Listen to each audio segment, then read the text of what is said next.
대표가 2018년 경기도지사 선거 때 허위사실 유포 혐의로 기소되자 핵심 증인에게 위증을 요구했다는 의혹이 담긴 대화 녹음을 재생한 겁니다. 주로 내가 타겟이었던 거. 이게 지금 매우 정치적인 배경이 있던 사건이었다는 점들을 좀 얘기를 해주면 도움이 될 것 같아요. 민주당은 있는 대로 얘기해달라는 것은 법률로 보호되는 방어권이라면서 허위 증언을 요구한 게 아니라고 반박했습니다.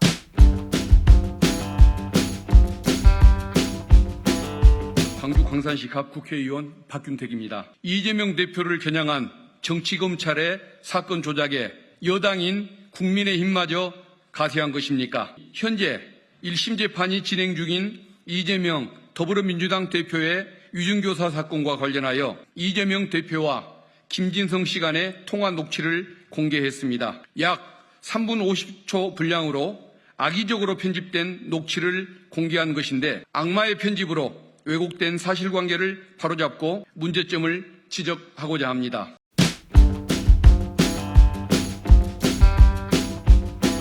첫째, 녹취 후 원본에서 이재명 대표는 수차례에 걸쳐 있는 대로 말해달라고 하거나 기억을 상기해봐달라, 없는 이야기는 할 필요 없다는 취지의 발언을 반복적으로 이야기하고 있습니다. 담당 변호사의 전언에 따르면 전체 녹취록은 약 30분 정도의 분량이며 이와 같은 취지의 발언은 12번이나 반복이 됐습니다. 이는 이재명 대표의 위증 조사를 뒷받침하는 증거가 아니라 오히려 반대로 이재명 대표에게 유리한 객관적 증거에 해당한다고 할 것입니다.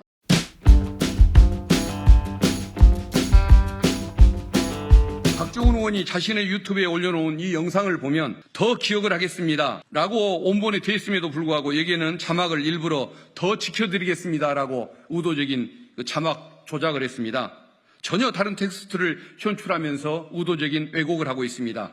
이는 정치검찰이 그동안 보여준 전형적인 증거 조작 행태와 동일합니다. 단순히 해석하는 태도만이 문제가 아니라 의도적인 글자 조작까지 나타나지 않습니까? 더 기억을 해보겠습니다라고 얘기를 했는데 저것을 더 지켜드리겠습니다라고 했단 말이죠. 이건 완전히 앞뒤말을 잘라버린 것을 넘어서 이것은 조작까지 해버린 부분 아닙니까?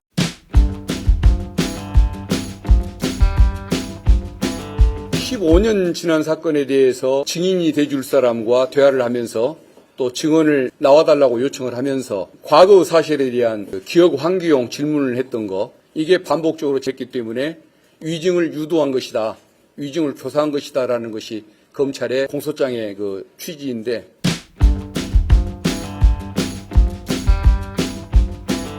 저는 맥락을 보면 김진성 씨가 그걸 기억을 못하고 있으니까 그래도 기억을 되살려봐라 라고 얘기를 하면서 어떤 쟁점이나 이런 것들을 알려주고 기억을 환기시키기 위해서 하는 얘기인 것이지 거짓말해달라는 취지가 아니기 때문에 그게 결코 피의자에게 불리하게 해석돼서는 안 된다는 생각이 들고, 설령 해석의 여지가 있을 때는 어떻게 해야 합니까? 피의자에게 유리하게 하게 해야 하는 건데, 일단 사실관계 자체가 이재명 대표의 주장에 맞을 가능성, 그렇게 해석을 해줘야지. 이럴 수도 있으니까 기소한다고 치면 대한민국에 무사할 사람이 어디 있겠습니까? 살인 현장 지나가고 어떤 불법 현장 지나간 사람들 다 기소해도 너도 범인일 수 있으니까라고 오해를 받아도 보호를 못 받는 세상이 되겠죠. 과연 이때 이 당사자가 야당의 대표가 아니고 여당 인사거나 평범한 시민이었어도 이런 결정을 내렸을지는 참 의문스럽습니다. 야당은 대표니까 이런 기소가 가능한 것이고 이런 공격이 가능한 것이겠죠.